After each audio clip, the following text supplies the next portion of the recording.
Hi everyone, my name is Brent Barge. I am a middle school teacher at Emory H. Markle Intermediate School in the Southwestern School District in Hanover, Pennsylvania.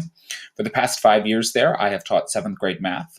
Next year, however, I get the opportunity to start a brand new course, which is going to be a sixth through eighth grade course called Computational and Design Thinking. Really excited to be working over the summer to start to create the curriculum for that. And I'm really looking forward to taking some of the things that that I learn out of this class and applying it to that curriculum. Some of the other things I'm involved at EHMIS, I am our TV studio advisor, so I oversee our morning daily live news broadcasts, as well as run an after-school club where we have a student-run Instagram page to highlight upcoming school events, and we also live stream musical concerts and some sporting events and some other activities on in the school. I'm also a co-advisor for our school's What's So Cool Manufacturing broadcast video contest, which gives students the opportunity to visit a STEM manufacturer and make a video highlighting them.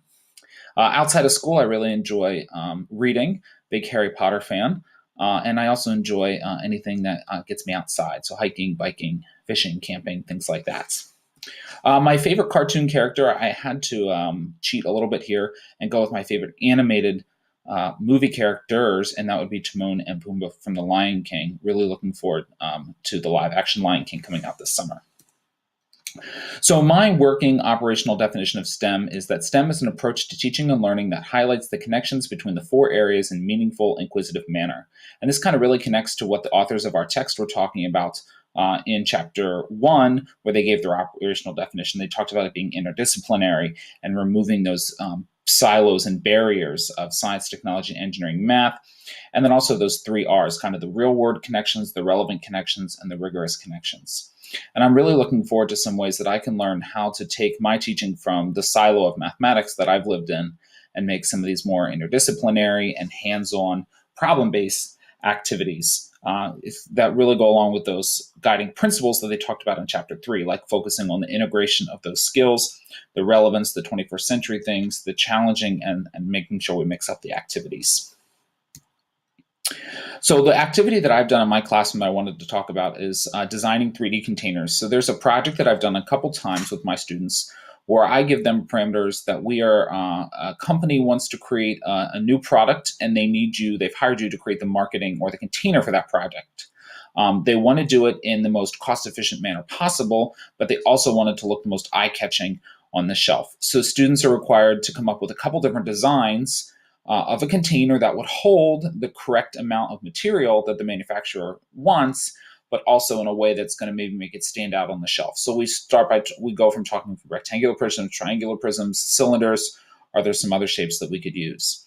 And I've tried to come up with some of the connections to the different areas of STEM. The science one was the hardest for me to come up with. I'm going to talk about the practices in a minute, but the specific science content was really kind of had me starting to think about, well, maybe how could I incorporate that a little bit? The technology, one of the things that the students do is they have to make a model at some points. So whether that's just some craft supplies around the room, or some of them learn to use 3D modeling softwares, Tinkercad and things like that they could actually eventually 3D print those. The engineering aspect was the actual creation of that model, the blueprint. What is it going to look like? What are the dimensions? Does it actually meet what I need it to meet before we go to start actually trying to design it?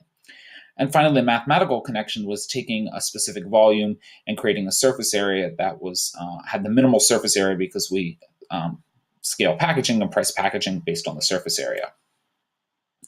So the STEM practice connections, really, it's hard to narrow down just a couple here. Obviously, a lot of mathematics ones are in there, seeing that those are mathematics-based lessons. The technology, we have to learn how to use the new technologies.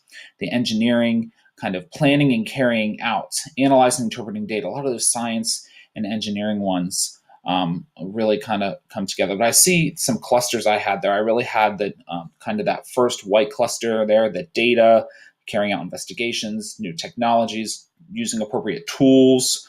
How are we going to measure it? How are we going to find the volume? How precise do we need to be so that we get an accurate price, so on and so forth.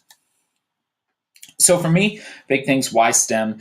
I've talked about it. I've kind of made some connections back to our text. It forces students to make connections, develops problem-solving mindsets.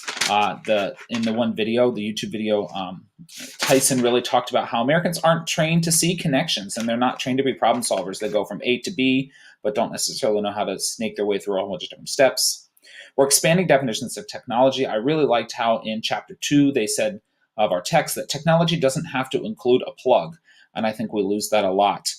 Technology they defined as just any model of nature or any modification of the natural world that's made to meet human needs or achieve goals. And that was on around page 44 in chapter 6. So that's one thing that really stuck with me, is technology doesn't have to be a plug.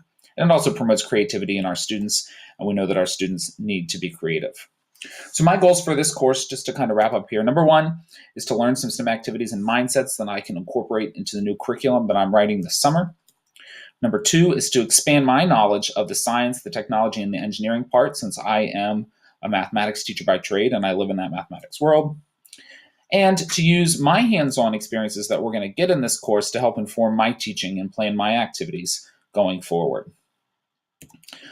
So I'm looking forward to learning with everybody through this course and expanding my understanding of integrative STEM education, and I'm looking forward to a great course.